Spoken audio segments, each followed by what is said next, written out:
Hey there, journaling friends. Welcome back to this cozy corner of the internet where we'll talk about journaling, memory keeping, creativity, and stationery.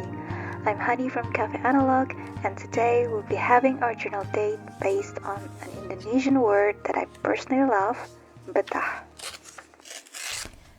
Betah translates roughly to a sense of comfort or the feeling of being at ease in a particular place or situation. It often encompasses contentment, satisfaction, and a sense of belonging. When someone feels betah, they experience peace and a grounding state of stability that allows them to fully engage in their surroundings without the anxiety of wanting to escape or change their circumstances. It feels like they want to stay there and never want to leave.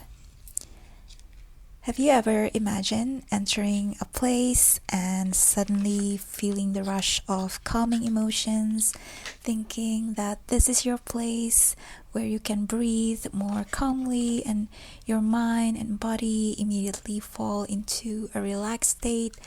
I think that's the feeling evoked by this word. So for this spread, I want to capture that feeling on the page.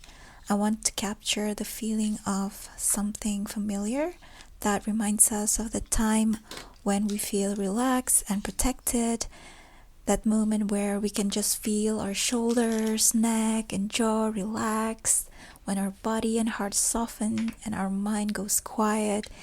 It's like all the tension unravels at the time and we feel like if things have to stay like this forever, it's actually not that bad.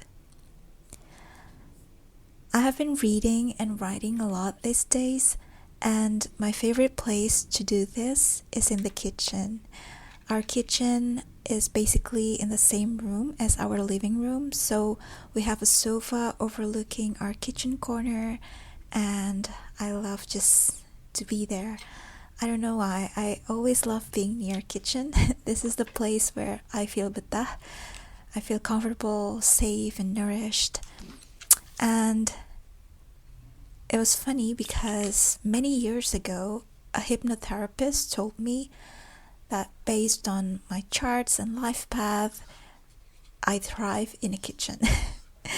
And at the time she was laughing and she told me that it was strange because she wasn't sure why this kitchen image pops up, because she said usually she mentioned places like the mountains, the cities, or something like that. But also for her, the kitchen seemed like an odd thing.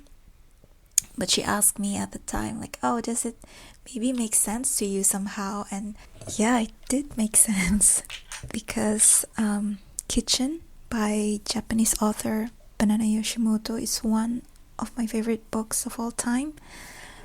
I love sitting at a kitchen table. I love being in the kitchen. As a kid, I have always tiptoed to the kitchen, watching all the women in my family cook together for celebration or festivities, and most of the time I wasn't allowed to be there, and maybe it made my longing to be in the kitchen grow. Throughout my 20s, I wrote many essays and short stories about food, cooking, and kitchens. In the kitchen, I think I always feel like I can create something magical, something healing. Food for me is always intentional and also remedial, like chicken porridge with garlic and ginger to warm you up on cold winter days, fresh cucumber and chili pickles to wake you up during sleepy summer afternoons, salty and spicy sambal to cry your heartbreaks out, chewy chocolate cookies with brown sugar to remember the feeling of being loved, garlic and egg fried rice first thing in the morning to help you recover after coming home tired from a trip. So, like Mikage Sakurai, the character in the novel Kitchen, said, the place I like best in the world is the kitchen. And so this is what I fill my page with, the comfort of the kitchen, the place where I feel that feeling of betah. Thank you so much for spending your time with me today. I hope you can keep your heart open, your pen flowing, and you carry the sense of betah within you wherever your creative journey takes you. So happy journaling, and remember to pour your love and soul into it, and have fun. See you next time. Bye!